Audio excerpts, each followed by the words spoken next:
Welcome to the Down Dog Athletics Podcast, a competitor's guide to mental health and mastery, your resource for conversations around mental health and the mindsets necessary to master every area of your life. My name is Paul Klingen, and I'm a former Division I athlete that struggled with my mental health until I started yoga, which opened me up to other practices that gave me a balanced approach to my physical and mental health. The goal of this podcast is to inspire others to do the same, train and compete like an athlete, while also having the ability to slow down and practice stillness. When you can do both, you find balance and evolve into a greater version of yourself. What's up, Down Dog athletes? Hope you guys are all having a great day. I know I am. It is my 29th birthday, January 29th, my golden birthday. I didn't even realize this was a thing until probably 6 months ago when people were like, oh my God, your golden birthday is going to come up. I was like, did I just have my silver? Sorry, dad joke, but I had to do it. And anyway, so it's my birthday today, and I thought no other better way to spend my birthday than on the podcast with you guys. And today's guest is super cool dude. He's an amazing dude, and I think the reason why I'm stuttering so much is because I'm trying to find words to describe how powerful his story is. And that's just the best way I can put it, is his story is incredibly powerful.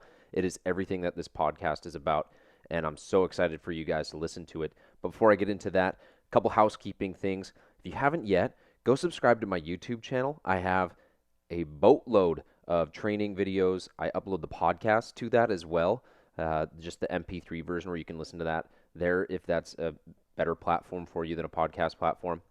I also upload 5 to 10, 15, 20, even 30-minute yoga flows that you can do that are all going to be catered to different parts of the body or different needs that you might have. I just uploaded a little 5-day flow, or a little 5-minute flow rather, that you can do after a leg day. So uploading a ton of content there. So go to YouTube, check that out. Down Dog Athletics YouTube, and then head over to downdogathletics.com and catch my newsletter. That's where I upload everything that I'm doing throughout the week. So this is going to be videos, this is going to be podcasts, this is going to be blogs, this is going to be any events that are going on in the Seattle area. I've been dropping in a 20% off coupon code for any merchandise that you can get, whether that's journals or shirts. And so I just pack it full of a ton of stuff so that you get everything all in one place, so you don't feel like, man, I got to make sure I'm catching up on this or I'm missing out on that. It's all in your inbox, all weekly. So check that out. It's the weekly roundup is what I like to call it. And so if you haven't done those two things, be sure to go do those, the newsletter and the YouTube subscribe to both. And today's guest, as I was mentioning, super cool dude. Coach Sam Tooley is what he goes by on social media, but Sam Tooley, he's over on the East Coast, and he's the owner, founder of multiple gyms, Alpha Fit Club and Alpha Performance, and then he's got this Alpha Mindset coaching program that he's been doing that's incredibly cool. Been following along with his journey as well. But he's a really inspiring guy to me. Every time I go and check my social media, he's already up 3 a.m., 3:30 a.m., whatever time he's got to be up on that East Coast time, and he just hustles and he grinds. And there's a lot more to him, and you hear that in his story. So I'm really excited to share his story with you and have him on the podcast. So here we go. Without further ado, Sam Tooley. What's up, Sam? Sam. Coach Sam Tooley. I was totally spaced for a second. What's up? Thanks for coming on the show, brother. Absolutely, dude. Happy to do it. And is today your birthday? Today's my birthday. Yeah, 29, golden birthday. Awesome. Well, happy birthday. Thanks, man. I was like, what can I do that's like gold? There's like, is it like here you are spending it with me? I don't know. You a must golden have come ticket. Up short. Yeah. But no, dude, ever since I started following you, met you through the Live Better guys, I've been like, man, this guy's expiring. Every time I wake up, I'm like, all right, got to make sure Sam's up at 3:30 because my alarm's going off at like 4:35, and I'm like, all right, you beat me up, but you got those 5 a.m. clients, man. Those are intense classes. How do you do that? Yeah. Listen, I mean, to be honest, those are the ones that I'm the most excited for because if they're willing to get up and get it done at that time, typically they are super motivated themselves. Yeah. And so that energy is contagious, right? And I look forward to that crew. And so over the years, it shifted. When I first started, I was really just training people one-on-one, and that was kind of my jam. And as the gym has grown and the space has grown, we've evolved. And so now we have, the 2 different gyms, Alpha Fit Club and Alpha Performance. And most mornings I'm at Alpha Performance, which is more of like a semi-private training facility. And so it's basically the same crew every day. And so I've gotten to know them really well. I would say they're all my friends, and I joke with them saying they're stuck with me. But at the same time, I look forward to the sessions, and I sit up and I'm like, what can we do tomorrow? How can I make it different? and they appreciate that, right? So it's kind of this contagious energy that I feed off them, they feed off me, and it's an awesome way to start the day.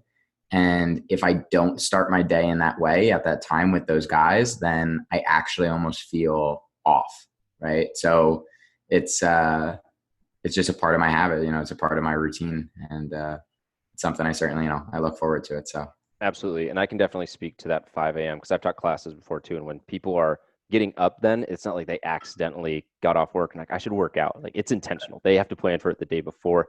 How do you, with that group, keep things fresh, but then also in like maybe a semi-private model or even a class, structure it so that there's still progression and they're still working towards specific goals?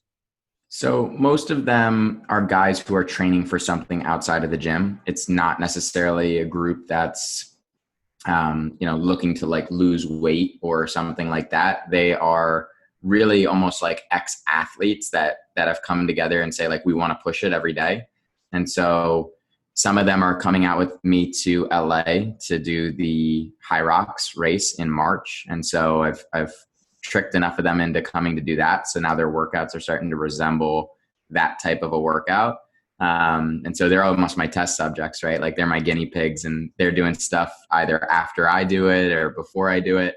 At the same time too, when you're consistent with something and you can see a client time, week after week, the same days, the same times, you can really structure a program that's progressive and it lends itself to weeks prior and weeks coming up. So that consistency and their willingness to buy into a schedule helps me immensely as a coach. And so they make my job easy pretty much. Yeah, no, it definitely makes it easier when you have something that you're working towards. And at that point, it's just executing. You spoke to the Hyrox world just getting back from being in Chicago. For people who maybe aren't familiar with that, what is that competition like? You performed really well. I think you got second overall for your age group, and now you're going to Worlds, or what is that? What's Yeah. that So, I mean, we'll start with what it is, and then we can laugh about where I ended up. But so I discovered it in New York. They came to New York City as their second ever U.S. competition. It's by Puma, and it's based out of Germany, basically. It is a half running, half strength based event, right? So you do 1,000-meter run into a strength event, and you repeat that 8 times through. So most people are doing it in an hour and change. The world record, which was just set in Chicago, is 57 minutes, and the pros do it with absurd weights, right? So it's almost CrossFit-esque, except for the fact that it's the same race every single time, right? So the events don't change, the order doesn't change, the weights don't change.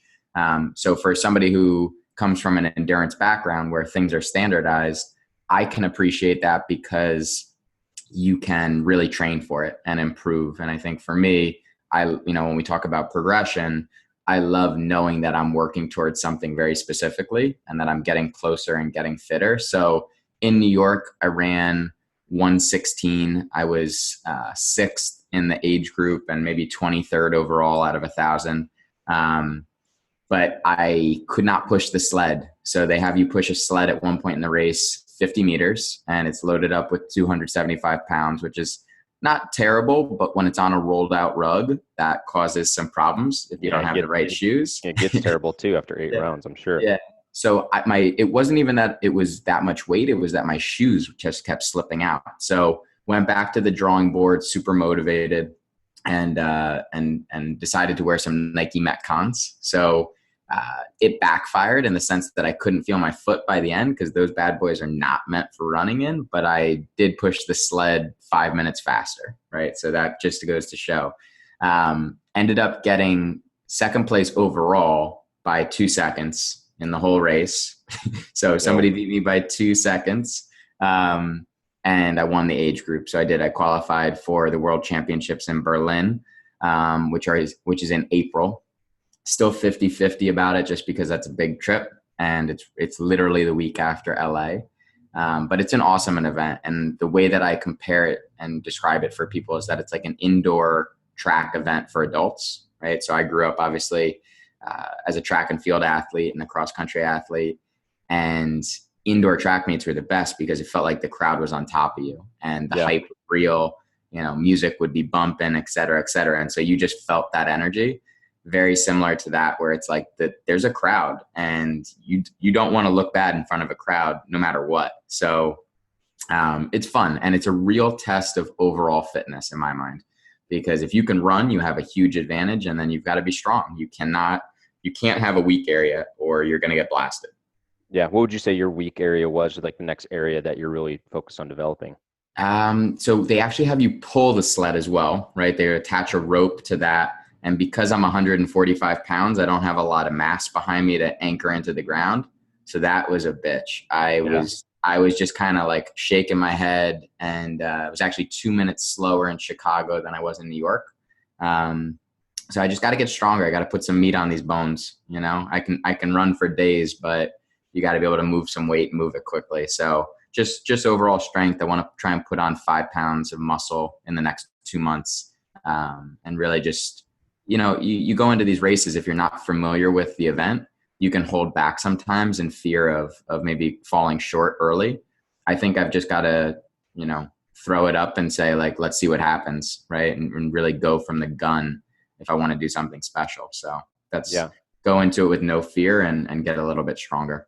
100%. So what's your daily routine going to look like, not only just from training, but from recovery, nutrition, to put on 5 pounds of muscle? Because 5 pounds of lean muscle is tough. And someone who's as fit as you, like, are you going to have to be in a bit of a surplus, or are you going to be just kind of like sitting at maintenance, but keeping, certain like recovery metrics high? Yeah, no, I definitely need to be in a surplus. I think, and I'm sure you can attest to it, being really busy and having clients all day, our training becomes the backseat to most of our work, right? It's when we can fit it in, it's how we can fit it in, et cetera. So the nice part about this event is that the training sessions don't need to be anything of crazy duration. You can get a quality session in 30 to 40 minutes and walk away feeling like you improved. But at the same time, the nutrition needs to be on point, and it needs to be a lot, right? And so for me, it's just eat more, eat clean, right? I'm messing around with Icon meals, so I do the meal delivery service, and it's really just take it down, right? And then laughably so, you mentioned that I'm up at 3:30. I got to get to bed and I got to get rested. So I've always struggled with sleep. It's not even that I don't get into bed. I get into bed around 7:30 or 8 every night, which again, I'm on a different time zone, basically. I'm like, they joke and they call me grandpa, but I don't even think my grandpa does that shit. So Yeah. it's really just, I've got to work on my sleep and really work towards improving the quality of it, for sure. Yeah. Would you say that you obviously have you're a ton of drive and you're always going? Would you say though that you're someone that is like maybe like fidgety, or someone that is really sympathetic just in how you go about through your day? Or do you feel like you're able to get into like your parasympathetic and really be relaxed? Because I saw a really interesting post by Jay Ferrugia. I don't know if you follow him, but he's just talking about how like hard gainers are people that are usually like hyper wired, always going, going, going, and they don't get that time to just like sit down, recover, and let like testosterone and all the hormones do its thing. I have a hard time with it. I think I've become very intentional and very selfish about my mornings. So we joke saying I get up at 3:30, but my morning is meant so that I can start very slowly and really get centered on how I want to go about my day. And so I start from a place of like stillness and calmness and mindfulness. I meditate, I read, and I write every morning, or at least I try to. And and so that's where I kind of can find that time to be easy. And then midday as well, I can find like a midday reprieve. I think being your own boss, you can set some structure into your schedule to really let that happen if it's important to you. And I say it to my clients all the time. It's that, if something's important to you, you're going to find time for it. And if I'm going to be at my best for them and for the businesses and all of that, I have to find time for myself to wind down and do all those things that I know are necessary to reach the goals that I've now set for myself as well. So easier said than done, because there's always something on the to-do list that you're looking at out of the corner of your eye and you're like, should I go do that or should I sit? But I've gotten to the point where I've lived the other way, where it was go, go, go, every hour of the day. And it just left me in kind of this hole. Right. And so through trial and error, I think I've come to the realization, and I've let other people in my life know that it has to be that way. Yeah, 100%. At what point did you make that adjustment to start your morning slow and have that stillness and those really mindful practices? I love the saying, slow is smooth, smooth is fast. Mm-hmm. And I think you've alluded to that as well. But what caused you to realize that that's something you need to introduce? So it actually was, so about 4.5 years ago, not even, about just a little over 4 years ago, I did get sober. And so going through that process of being in rehab, right, and being in a sober living situation, I still, ironically, I didn't sleep well, right? And so I was always the first one up. And I found that, my mind was racing because I was looking around and I'm like, holy shit, I'm in rehab. Um, and you have a lot of thoughts, obviously, and there's a lot of contemplation. And for me, self-reflection was a huge part of that process and the growth that occurred during it. And I found that it was best to do it first thing in the morning for me. And so just as a staple of me kind of turning my life around, part of that process was being really intentional with my mornings and setting myself up for a day of success. I would say, most of that process was starting my day with asking myself certain questions, questions that I still ask today, and it really was, at the time, it was setting intentions, and I didn't even know it, right? It was really me just kind of like waking up to my situation at the time. And through what they taught us there, right, about kind of like turning a corner and recognizing that we had a choice, right? For me, that was like the big aha of getting sober, was like, you have a choice of what happens from here on out. And I had been living in a very kind of victim mentality mindset where I was like, oh, this is wrong, this is unfair, yada, yada, right? So I made the conscious choice right there that like that was going to be part of my morning routine. And because it just continued to kind of help me have some momentum in progress outside of that, I was like, all right, this is important. And I felt good, right? Like when something clicks and it feels good, it makes it a hell of a lot easier to make it a routine and a habit. Absolutely. What role would you say for you, and just in working with other people, things like rock bottom play, and maybe just the idea of the yin and the yang, and how extreme darkness also illuminates it, like the brightest light, and having those moments, or maybe not shying away from those moments of like really feeling that pain, because that's what's going to motivate you to get out of it and then excel beyond that wall that maybe you couldn't break through. It's a good question. It's funny you say that too. I have a quote on my chest that talks about like the light beyond darkness, right? And kind of living into that. And, I've hit a few different rock bottoms. I describe, so the story of me getting sober, right? It was completely unexpected. As as a high school kid, I partied, like I had a good time, and that's what it was for me. Drinking and quite frankly, doing drugs, like, was fun, right? I was having a good time with my buddies. Addiction ran really deep within my family. And so, for me, luckily in high school, I had a really great outlet, which was running, right? And I found that by mistake as well. I kind of sucked at every sport, but I was fast. And so, found the track team, and it was explained to me really simply. It was like, listen, if you work your ass off at this, you're going to improve and you're going to get better. And so that to me was fair, and fairness was something that I felt like I was missing in my life. So I was all in and ended up being a state champion and one of the fastest runners in the state, and school history and all that good stuff. When I went off to college though, and I quit running, I was over it. I had kind of burnt out from really diving in high school. That outlet was removed, and freedom of time and whatever I wanted to do was introduced to me. And that that quickly, I didn't have the discipline that I needed to have in terms of self-control. Right. And so, I always had an out. People always gave me an excuse to do whatever it was I wanted, because I did have kind of a shitty home life, and addiction was in my family and people knew it. It was it was unfortunately very open. Right. And so by the time I was a junior, man, I was kicked out of college. Like I was just, and that wasn't even the rock bottom of it. To be honest with you, the rock bottom was that I couldn't articulate what was going on in my head. So I legit felt like I was losing my mind. I would drive home from school. I went to Fairfield University up in Connecticut, really wealthy school. Everybody there had money. I was pretending like I had money.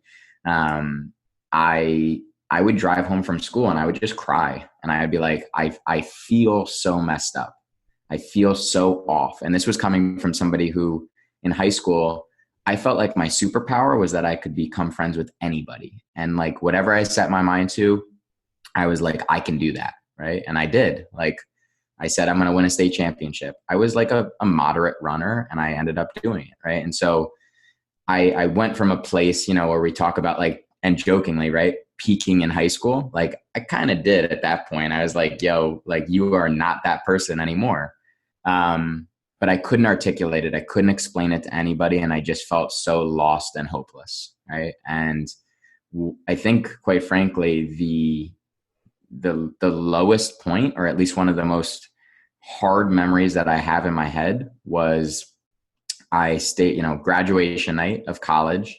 All my buddies and I stayed up for like 24 hours, wasted, trying to have a good time, etc. And I just had like this pit of sadness in me because I knew that, quite frankly, I just had let myself down. I had let my family down. And the next morning, my family came up. We sat in the stands together, and I watched my 14 closest friends walk across the stage and go hug their families. And here I am, blasted out of my mind, taking a shot of vodka every time somebody walks across the stage. And I just felt like a loser, right? And I felt like hopeless. I was like, I'm internally destroyed, externally a failure. And here I am, like sitting here just drinking away my sorrows, and I can't do anything about it. And I remember sitting on the beach later that day, crying to my mom and saying, I'm such a loser. And I just kept repeating it. And like that image is in my head forever. And that was a rock bottom, man. And yet it didn't stop me, right? That wasn't the culminating point. And so, time goes on. I was working at a dump as a garbage man. I was living in an unfinished basement where I had to buy a tent so that spiders wouldn't come down on me while I slept. And that was my 5th year, right? So we talk about like super seniors and the guys who like are still hanging around college. That was me, except then that was like my living circumstance, right? So a pretty ugly picture painted. Circumstance happened, and I found myself at a rehab facility visiting somebody super close to me.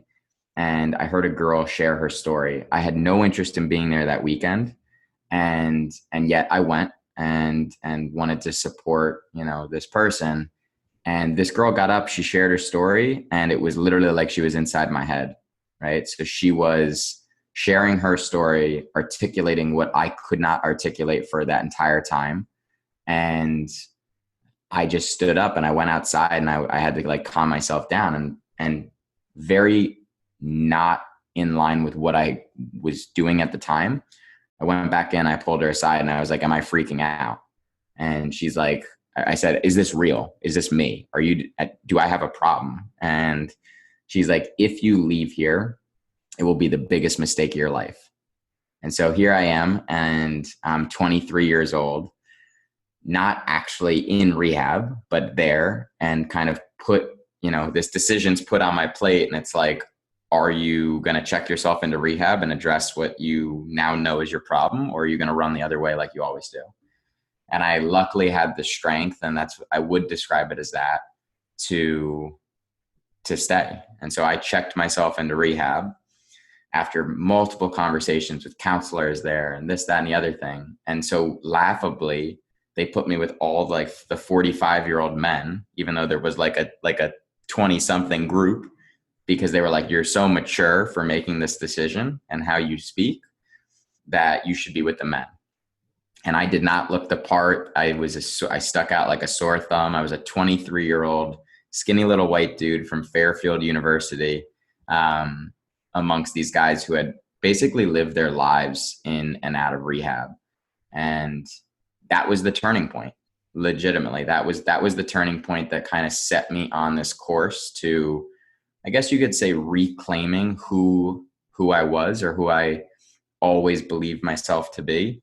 But it was some dark shit before then, like very much suicidal. And I'm just really, I'm lucky that in one brief moment I found strength that it was there, right? But I had very much lost it for a long time, and was able to turn it around.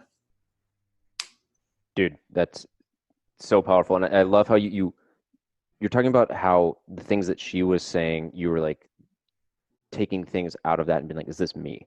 And I really wanted to have this conversation on this podcast because I love these conversations. I think they're super powerful, like guy to guy, talking about like dark places, insecurities. But I remember living in Portland and being in my car and crying and being like, I can't figure out what I'm doing wrong. And I didn't go to rehab, but I just remember having so many insecurities and trying to fill them with being like the life of the party, or dating a bunch of women, or, you know, how fit could I look, or how fit could I be? And if anything, I just would love for the message to be where it's like, you don't have to turn to those things to find your strength. Your strength is in your vulnerability to ask for help. And then when you do that, you're able to actually, like, to your point, reclaim who it is that you were. I don't know, that's at least how I can articulate the things that I really connect with that. And I know that there's so much more to your story, but I just, again, want to emphasize, like, anyone listening to this that's resonating with even 5% of it, you know, take the time to figure out why it is that you're hurting, and then talk to people about it, and then realize that opening up and exposing yourself is a sign of strength, to your point. Without a doubt. And I think, you know, when you talk about asking for help, I was so mortified to let people know that I didn't feel like myself, because I already was just so in my head, right? And so finally, when this all kind of came to fruition, you know, I had to call my dad, and I was like, hey man, you know, I'm thinking about staying here in rehab. And I don't want to say that he was hurt, but I think he was just so upset that he had not been able to help me prior to this, because here I was, his oldest son, really struggling, in a real way, clearly. And there had been instances where kind of the depth of my despair had shown itself, but not to the extent where anybody was like, yo, Sam needs help, right? I was very high functioning. You know, I had, you know, gotten a Division I scholarship. I had started a company while at school. I was still, you know, even when I was kicked out of college, which very few people knew, I weaseled my way back in and was still on track to eventually graduate. So from external viewpoint, it was like I still kind of had it together. I was just your normal shithead college kid, right? So I think it really hurt the people closest to me that I wasn't willing to let them in on this, because all they want to do is help, right? Just like we would for anybody else. But that's easier said than done, right? Like, so without a doubt, I agree. I think, you know, the closest relationships I have now are the ones where we are the most vulnerable with each other, because that just shows that I trust you, right? And people want to help people. Like, that's a trait of leaders, of good friends, of anybody. You know, we want to help, but I think you just have to trust that you've surrounded yourself with the right people that are going to do exactly that. And sometimes, dude, I think this was also a lesson for me, is that when you do open up and some people are not there to help anymore, that's revealing too, right? That kind of shows you what the foundation of that relationship is. I lost friends when I stopped drinking, right? Because the foundation of our relationship was exactly what you said. Like I was the fun guy and the guy who was, there was always a story the next morning about what I did the night before. And, the knot in my stomach didn't matter to anybody else. It was like, did they get to see what I did? Right. And so I think that's a blessing in disguise as well there. For sure. And it's such a hard line because of our culture to know when someone is being a shithead college kid or just a shithead or someone that is out of control and somebody who's like crying out for help. And being able to, whether you're on the side of crying out for help or noticing that someone might be, I just would again love to highlight, it's okay to ask or to tell. Man, super powerful. And I want to get to now, like, when did the alpha mindset and the turnaround happen? Was it already there, or is this something that was born out of this? And I want to piggyback off that with another question. And we recently lost Kobe, and everyone likes to talk about Mamba mentality. And so when I think of what you do with alpha mindset and that, I'm like guessing it's pretty similar. How did alpha mindset, I want to start there. How did alpha mindset start to evolve and that brand start to evolve from that point? Yeah. So, I mean, I'll tell you the ideation of alpha in general, right? So what started was Alpha Performance. That was the very first gym that I ever opened. It was about a 500 square foot facility. The reason I called it Alpha was because when I ran in high school, we had a very militant coach and the group names were Alpha Bravo, Charlie Delta Foxtrot. And we were one of the most successful cross-country programs in state history. We won back-to-back state titles when I was in high school. So that top group, that Alpha group, was legit. Like that was to get into that group as a high school runner, you were Division I bound. You were, an elite level runner. But what it took, right, to get into that group was being consistent, showing up every day, working your ass off. And like, those are the cornerstones of kind of being an alpha to me, is somebody who shows up day in, day out, helps lift up the group, right? There's so many things that I could talk about that make someone an alpha to me, but a lot of it goes into like being a good teammate, right? Like showing up on days you don't feel like showing up, pushing and giving your best, like cliche things that we know are true, but when things are cliche, it typically means that exactly that, right? That they're true. So that was where alpha itself came from. I started my Instagram account kind of out of necessity, right? So on Instagram, I'm coach.Sam Tooley. I had moved back home to coach at my high school once I got sober, because I knew that I would be at my best there. I knew I had to like walk the walk and hold myself accountable if I was going to lead a group of kids, right? And so my dad, who was like my biggest supporter, was like, what do you want to do? And I was like, money aside, everything else aside, like, I want to coach. I was like, that's what I want. He's like, dude, then let's go, come home and do it. So huge to be supported by my dad in that way. Came home, immediately knew it was the right decision, just felt at home with those kids. And unfortunately, that first season, I ended up losing my dad. He passed away really suddenly.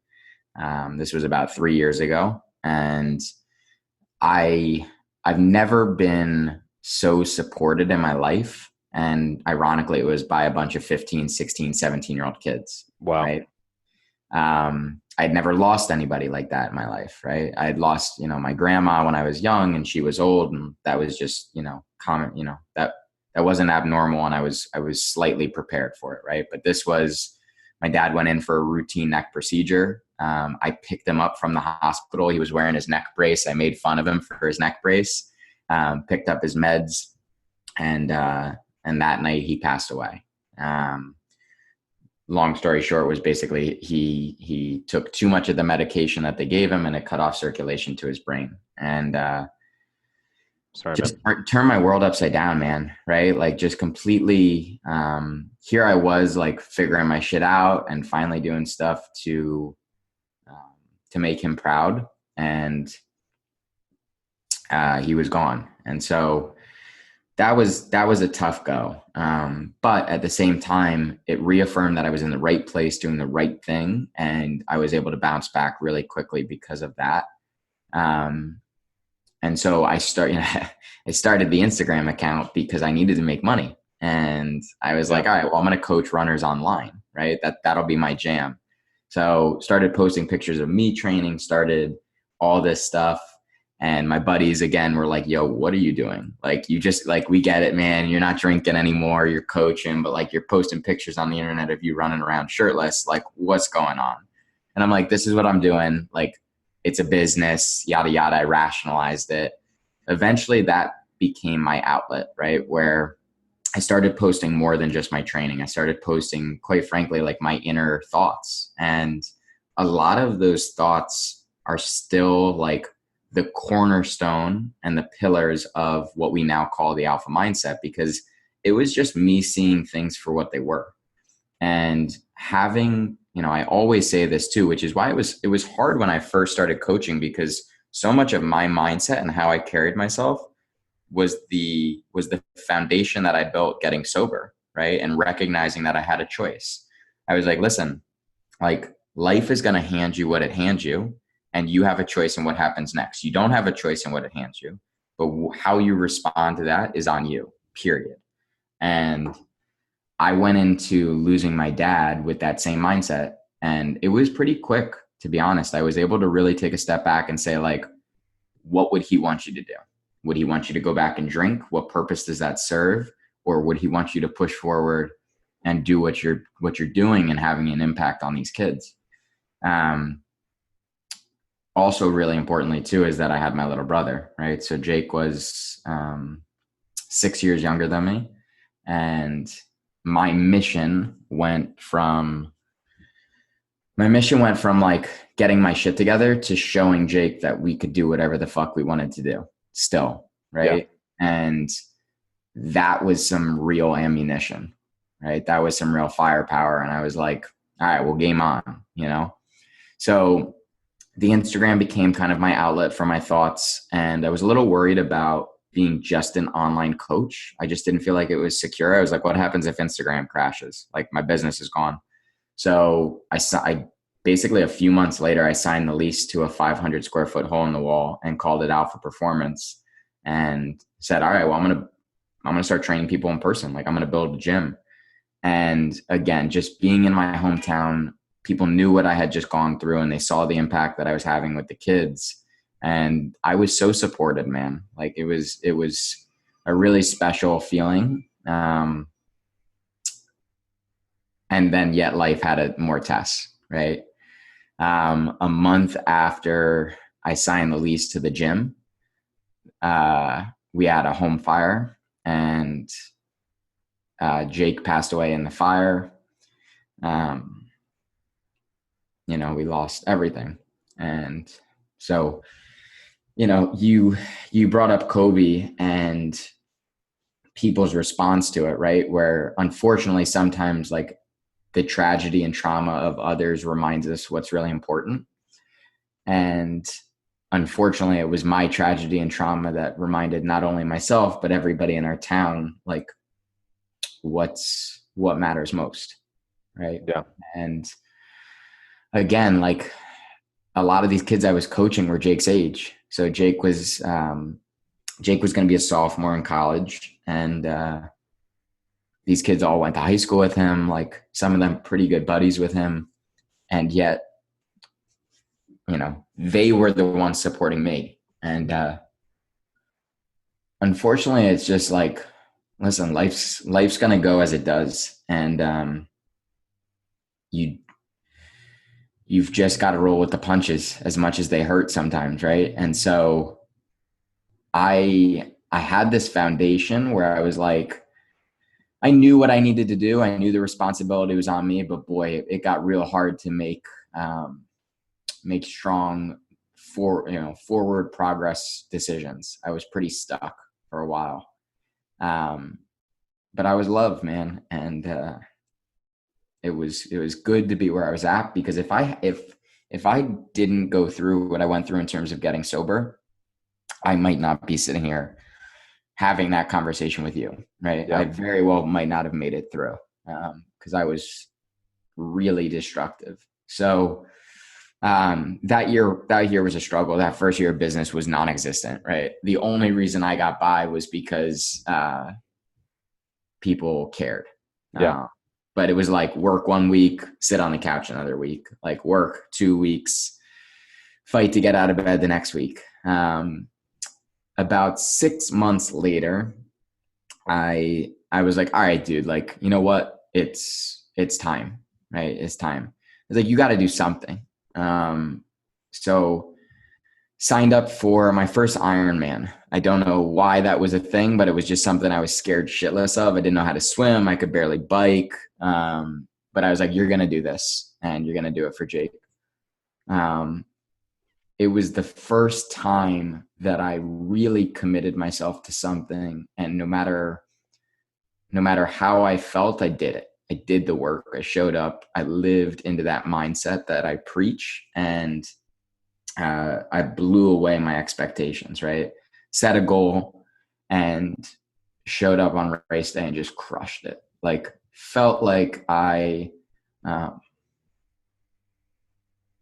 was like running, with them.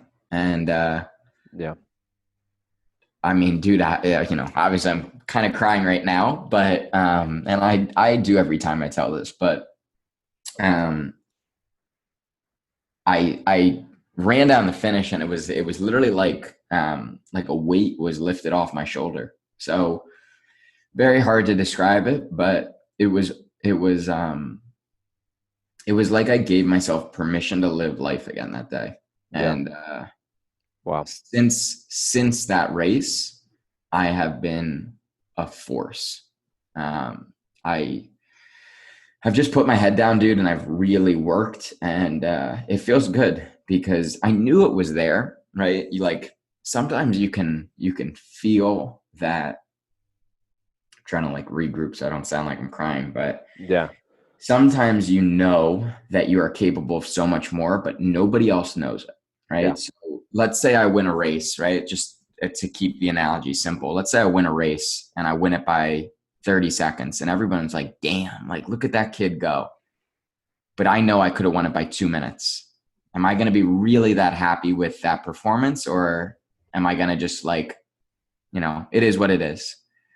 I knew I had more in the tank, and so take away the racing analogy. I've known for a long time that I've had this potential to achieve and create a lot and impact a lot of people. But boy, I didn't live into it. And so now I feel like I'm finally doing the work to live into that, and it feels good. Yeah. It feels fucking really good to just step up to the plate and know that you're giving it your all. Because only, I talk about it with clients all the time. Only when you've given it everything.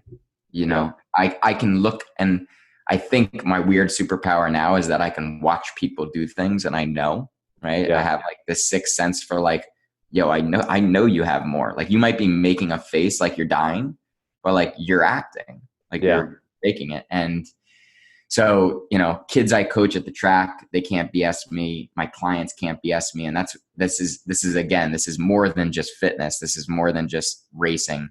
I know when people have more to give. And I think that's what makes a special coach, right? Is when you can tap into somebody and you're like, yo, you have more to give. And I think that's what inspires me now to get into these rooms with these guys and build these gyms and create these mindset courses. Like, the intent of the mindset course, Alpha Mentality, is to help people get out of their own way and admit that they can do more, right? Because I think people are scared to verbalize that, right? And acknowledge the fact that like they're probably getting in their own way, and that if they just really worked at it, like, kind of the little term that I've given it is like, what if you went into your personal growth and development the same way you go into a gym, with a plan, with checklists, and calling yourself on your shit and testing yourself, and just approaching it in a different way. Like most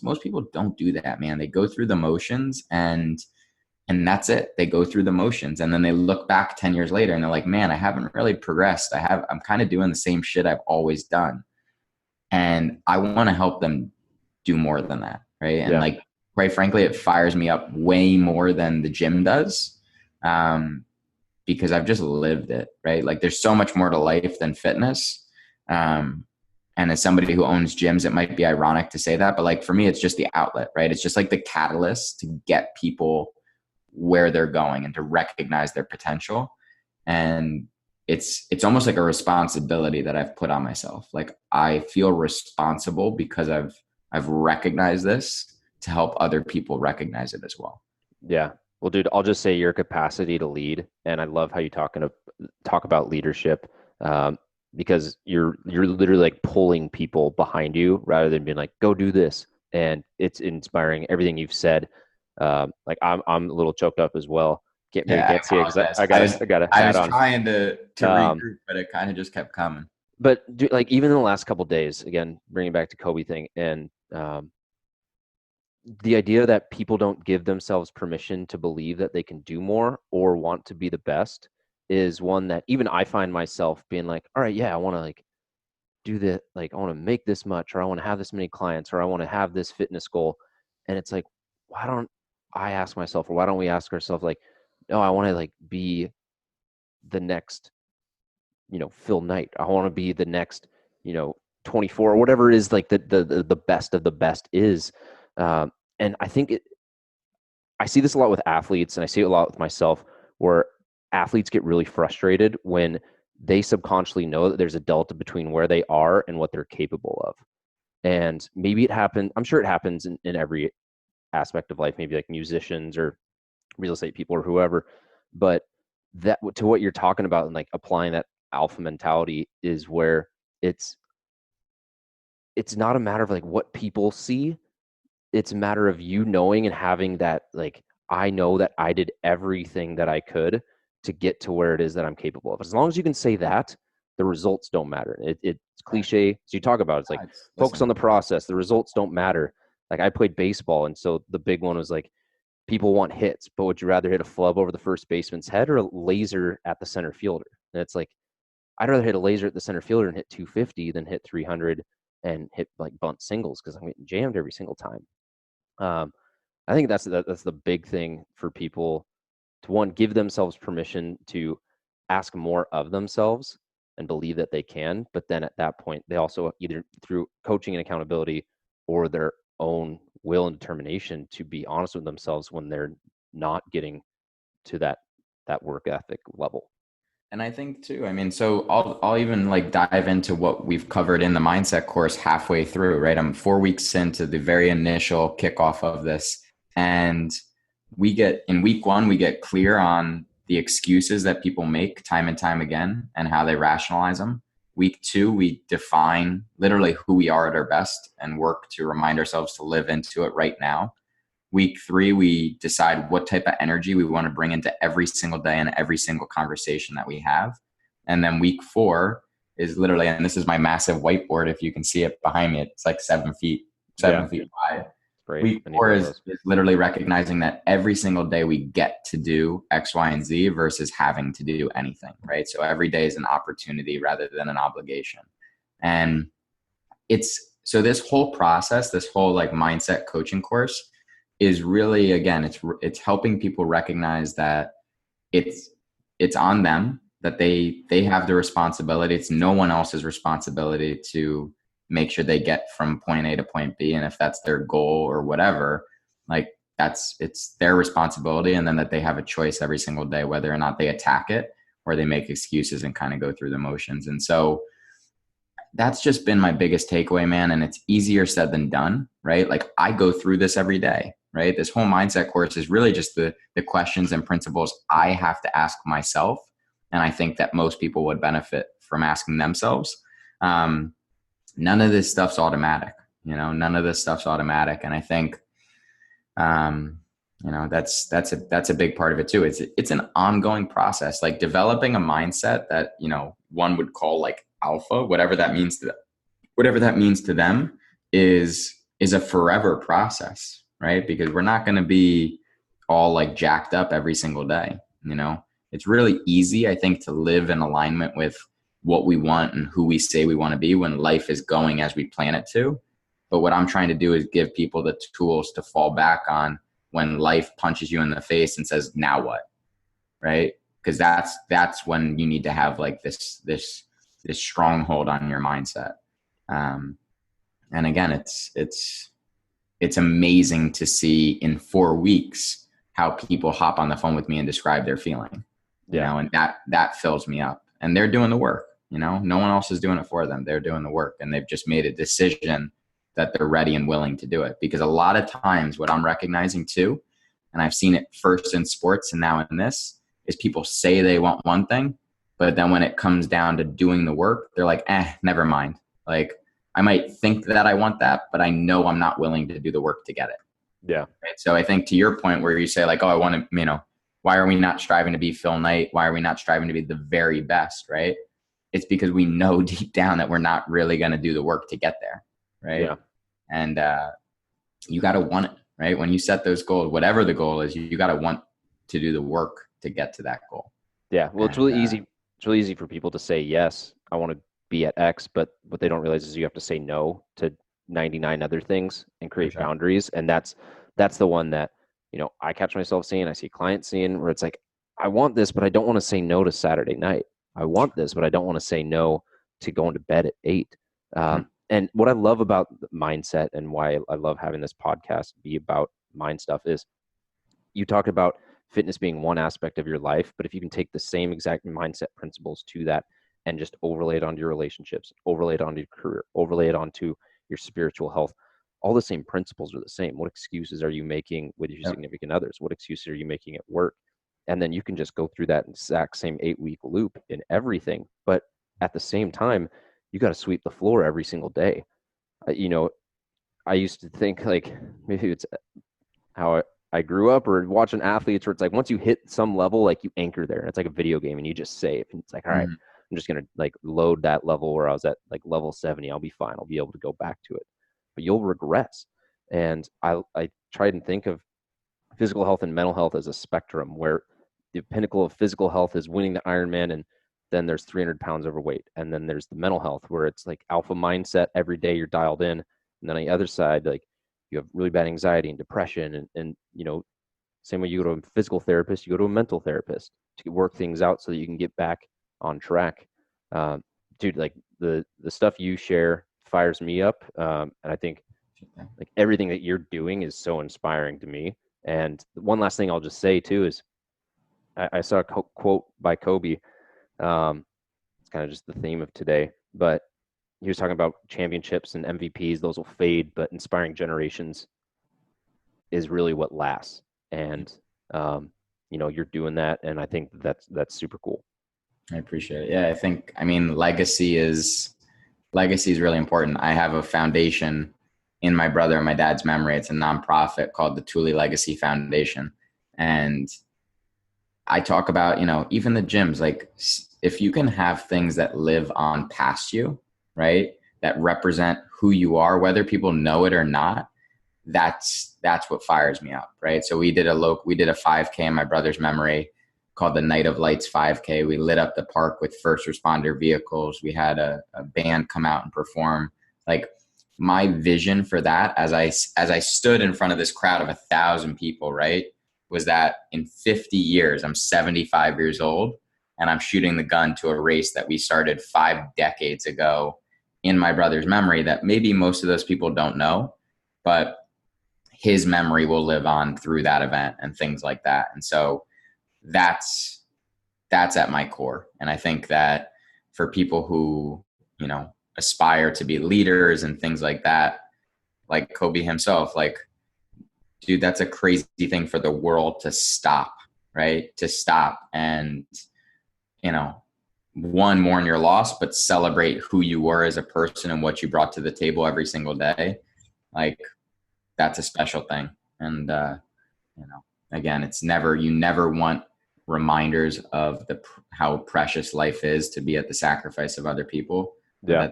that's certainly been the case over the last week with anybody I talk to. Yeah. Well, and I when talk you to. talk about your father and you talk about your brother, their their story and their legacy is able to live on, whether it's through the 5K or through you talking about them and remembering them. A question just selfishly, do you enjoy talking about them and being able to talk about who they were and, remember them? Or I think a lot of people get this like, oh, I can't ask them about it. It's going to be tough. Because I got Sure. other people in my life where they're like, no, ask me about it. Ask Yeah. me about these people.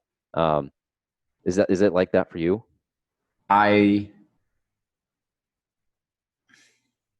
I enjoy talking about them. I mean, again, it's because of what it's led to, right? And it's because of the power of the perspective that I have now because of what I've gone through. So we we always say, like, it's how do I say it?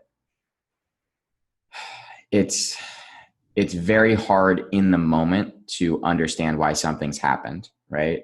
Eventually, we recognize why things have come to be as they are. And you could ask me a year after my dad passed or a year after Jake passed, and I would not have been able to tell you, any good reason why it happened. Not one. Even if you said to me, like, oh, you felt how much you were loved by the community, I'd be like, dude, like, enough. That doesn't do this justice. But the the the power of the perspective that I have now and the hope and goal that I can use it to change a lot, right? And inspire a lot of people is the only positive that's come from it. And so if sharing their story and what's happened can wake somebody up to the reality of life and the preciousness of it and empower them to go do X, Y, and Z, then amazing, right? And so sharing their story is an amazing remembrance of who they are and what they've done for me. And hopefully the end outcome of me getting through it as I have will inspire other people to go do some big shit. And Yeah. so that's worth it, right? Talking about it is maybe not something I enjoy, but it's absolutely worth it. Yeah, That's definitely. probably a better way to phrase it. Yeah. And I think how you're taking it and being a vessel and creating so many ripples is going to make a change in so many other people's lives. You got to remember too, like, how old are you? 20, 27. 27, right? So I just turned 29. So I'm like, damn, Yeah. man, jealous. But you got 90 more years, man. If you look Yeah. at The Rock, he's what, 51? Like, you're going to be shredded until you're probably 60, running I hope so. Hyrox world till, I hope yeah, so. who knows how long. Man, we've talked about a lot of heavy stuff. I want to go over like 5 kind of like personality questions and then have you kind of share like what is that you're excited about for 2020 and where people can find you. But like favorite album, favorite band. Whew, that's tough, man. I'm so bad with music that it's like I just like throw on some jams and we go. 5 a.m. last class 5 of the year. What are we playing?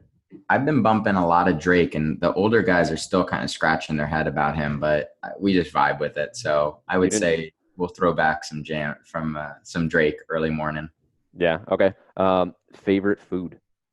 Favorite food. I want to open a restaurant called Buffs, and I want it to be only buffalo sauce food. So anything from buffalo chicken wraps to buffalo chicken meatballs to maybe a little buffalo sauce on some pizza. Buffalo sauce. Yeah, I like that. With just Buffs. you as the logo, Buffs. With Yeah. you as the logo, flexing. Boom. Yep, There exactly. you go. Okay. Favorite movie. Favorite movie. Um, These are tough, dude. These are the hardest questions you've Oh asked me. man. Yeah. You Got Served. You know that movie? Oh yeah. They break dance. Yeah. Shit's so Are good, you a dude. dancer? No, You wish you no. were? Yeah, of course, dude. Of You watch those course. movies? Oh my gosh, It- that's the best soundtrack. So when you talk about music, the soundtrack to You Got Served gets okay. played almost every Saturday. Okay. Got it. Cool. I love that. I Annie th- up, those Annie kind up. of movies where people are dancing or Yeah. was it Magic Mike where Channing Tatum's like got all the moves. I'm just like, Yeah. man, I can't watch this. Now I know like how I'm not measuring up Correct. to this. Yeah. Correct. I'm just I'm like, man, I gotta work on a lot of things now. I'm gonna let myself suck at that one. That one, it nothing's changing. There's Yeah, that's fair. not a good enough teacher. Yeah. You were just in Milan for Techno Yes. Gym, I think. Yes. Yes, sir. What's the next place that you want to go to in the world? So the world championships for Hyrox are in Berlin. That's a maybe for me. I have wanted to go to Australia for the longest time, dude. I really would love to go there. I just feel like from one, they have sick accents. I'd love to have an Australian I accent. could So see you like, with one. if I could spend like a month there and come back with one, amazing. Little sunshine and beaches. I think Australian girls are beautiful. And then they seem to have some pretty good looking food over there too. Yeah. Some nice little breakfast spots. So Well, man, Australia, I'll see if I can run some Facebook ads of this conversation in Australia please. and lay some work, groundwork for you, man. Thank you. I'll take all the help I can get. Yeah. Cool. Last one. What are you excited for in 2020? 2020 is getting better at what I'm already doing. So I want to double down on the stuff that I've already got in motion. We're opening our second Alpha Fit Club pretty soon. Awesome. So we are opening a second corporate location of a group fitness concept where we actually partnered with Techno Gym. I just had my first Olympic qualifier in the marathon. So I want to just I want to start coaching higher level athletes if I can, because I think I've started to prove myself on that level. I want to really double down on this mindset course and start to speak with corporations and things like that, and really just start to share my story a bit more and hopefully blow that up. And just want to be locked in. I want to live into what I'm preaching to other people and really just be dialed in and feel like I'm operating at a high level and enjoying it too. Right. I think it's when you have a lot of pots on the stove, it's really easy to just go and not take a step back and say like, wow, we're doing this. And I think recognizing that, I always say, people who are high achieving are also really harsh on themselves more often than not. And we're really bad at patting ourselves on the back when we're doing things well. We don't acknowledge the wins as we should. And I would like to acknowledge wins on a daily basis going into 2020 and just say like, you know what, man, like you're doing it. You're doing it. Yeah. So that's the goal for the year, is to enjoy it and keep pressing forward. Yeah, dude. 100% doing it. And love talking to you, man. I can't wait to meet you in person. I think it's going to be sick. I'm gonna make my way out to you. That'll be one of my trips. Cool. Seattle. Love it, man. All right. Well, you have an awesome rest of your day, rest of your week. Thanks for coming on, brother. You got it, bud. Boom. Really powerful stuff today with Sam. I loved having him on, and I hope that you guys really enjoyed this podcast too. Before I let you go, if you haven't yet, be sure to subscribe to the podcast. Be sure to leave a 5-star rating and review if you got something out of it, or other podcasts that you've listened to in the past. Be sure to share it and tag Sam and I so that we know you're listening. And really just want to thank you guys for spending the last hour with me, and hope to catch you guys next time on the Down Dog Athletics Podcast.